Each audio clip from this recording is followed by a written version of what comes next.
Je t'ai dit non, tu ne pourras jamais, jamais surmonter les différences culturelles dans ton couple avec un homme blanc. Ces obstacles sont toujours là. Cette différence-là, ça te pend au nez tous les jours.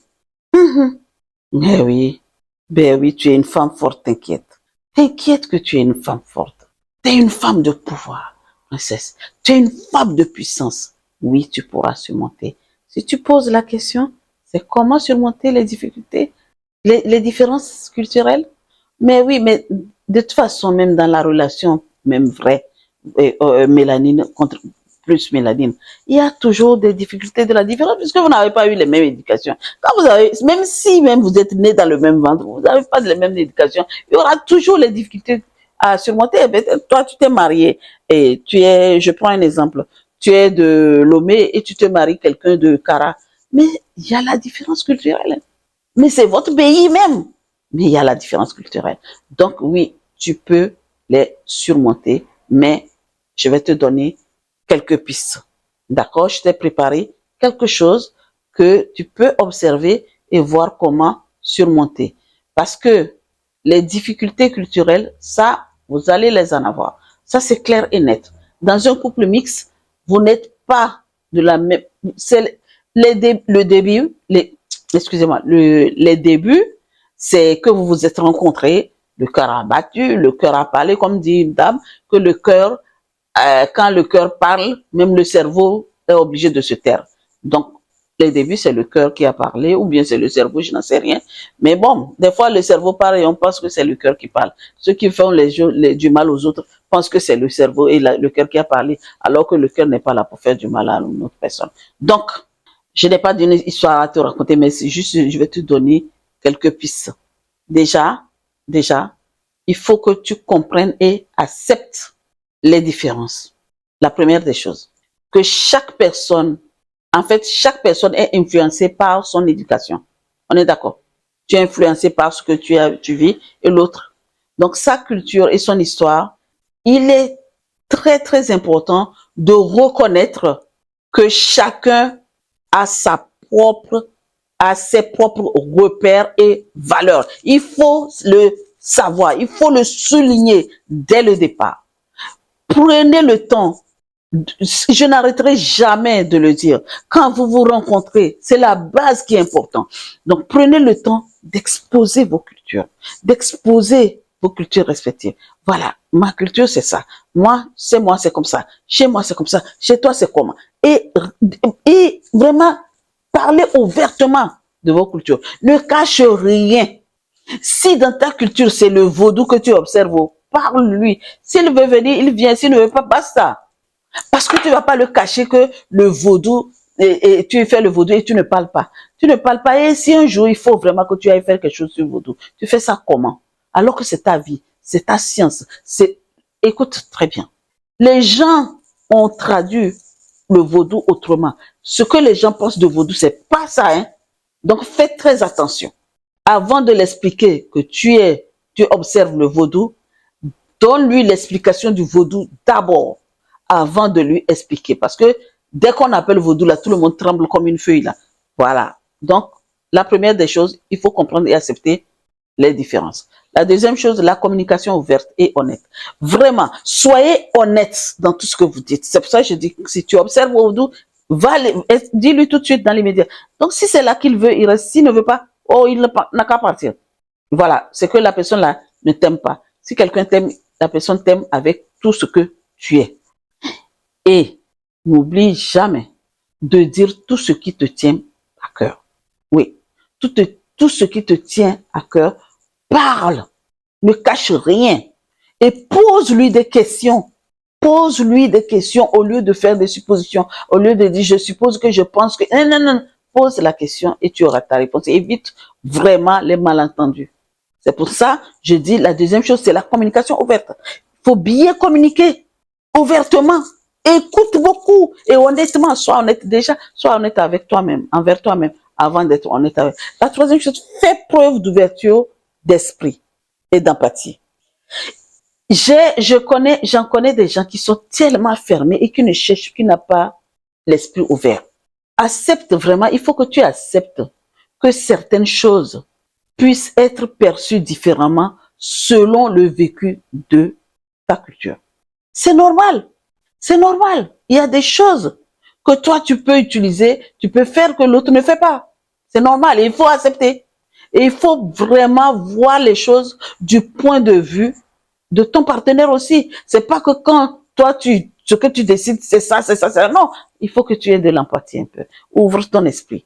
D'accord? Quand tu veux. Quand, je prends juste un exemple.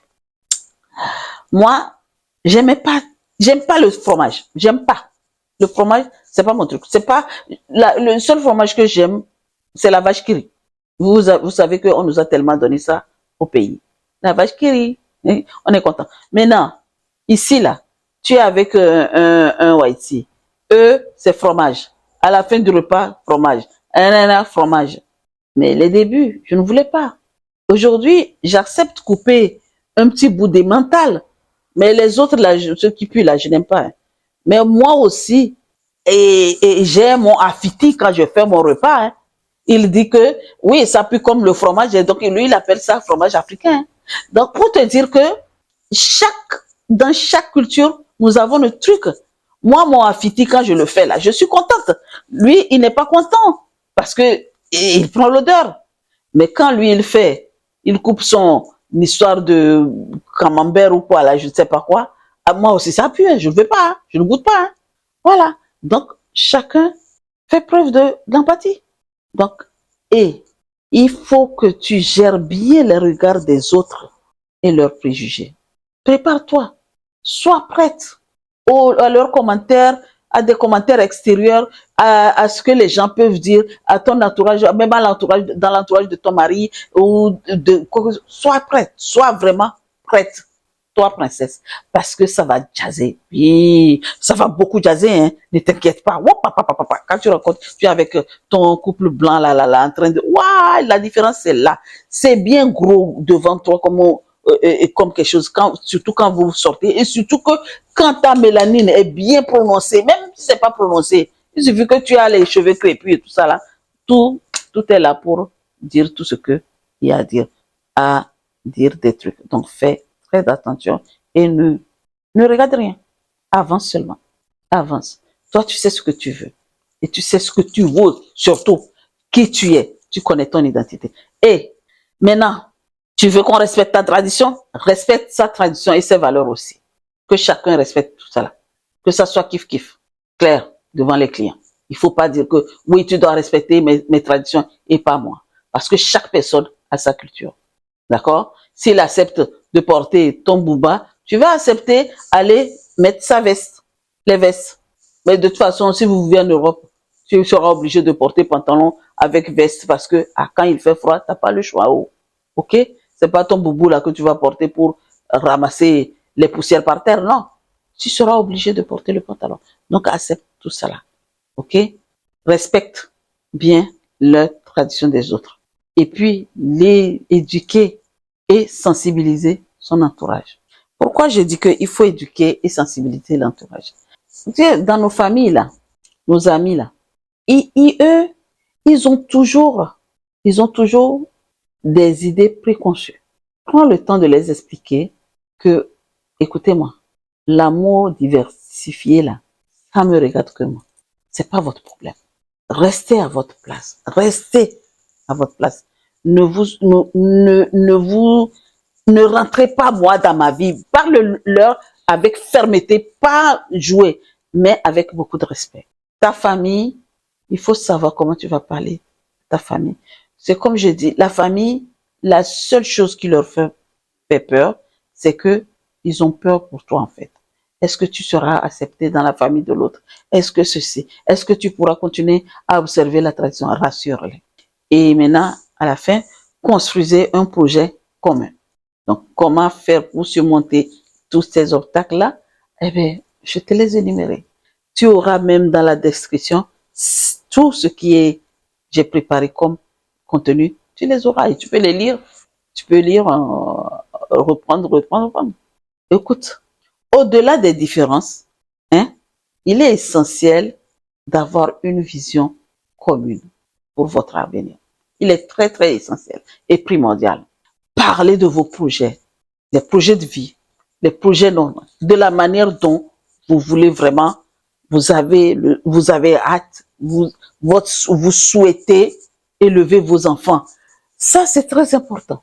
Quand j'ai fait cette partie-là, j'ai dit, les enfants n'ont rien demandé. Écoutez-moi très bien. N'amenez pas les enfants sur cette terre-là pour vous battre sur les enfants. Et un tel va dire que c'est ma tradition qu'on va inculquer les enfants. Non, non, non, non, non. Parlez dès le départ, de savoir comment vous allez éduquer vos enfants. Et là, quand vous allez avoir les enfants, et après quand ils vont grandir, ils feront leur choix. Mais ce n'est pas dès les bas âges que vous allez dire, non, c'est ceci, cela. Il faut que ça soit kiff-kiff. Madame, tu parles ta langue à l'enfant, tu lui parles le français, papa parle français, toi tu parles ta langue à ton enfant.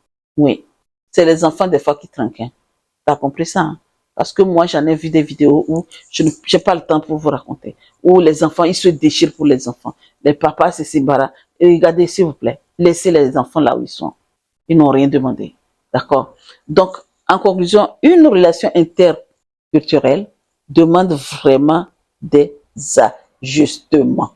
T'as compris? Hein? Il faut qu'il y ait des ajustements tout le temps. Mais elle est aussi une source de richesse parce que tu apprends beaucoup de choses. Oui, je vous assure.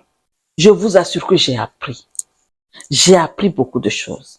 Et comme je suis de nature une personne qui aime apprendre, mais je suis heureuse en fait d'apprendre de l'autre. Demain, je peux me mettre en face, même si je ne suis plus avec cette personne-là, et te parler de comment faire pour surmonter les obstacles dans ton couple différentiel. Ouais. Où les cultures se battent en pitaquaquo, en fait. Oui, oui, oui. Donc, mes princesses, merci, merci de m'avoir écouté. Écoute-moi très bien.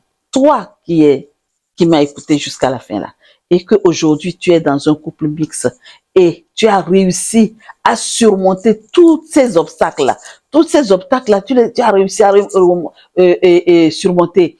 Et surtout la différence culturelle, tu réussis et tu continues à réussir. Tiens bon, continue à réussir, ne lâche rien. Mais le jour où tu vois que ça dégringole là, et mets-le haut là, ne laisse rien tomber. Maintenant, toi, et puis là, toi qui as pu surmonter là, écris-nous dans les commentaires que tu as réussi et comment tu as fait. Donne-nous, écris-nous ton expérience. Mais toi qui m'écoutes, et aujourd'hui, tu es dans cette situation. Tu n'arrives pas à surmonter la différence culturelle. Tu ne sais pas comment faire. Écris-nous dans les commentaires ou écris-moi sur mon WhatsApp. Parce que tu as mon numéro dans la description de cette chaîne. Écris-moi sur le WhatsApp. On va en discuter. D'accord?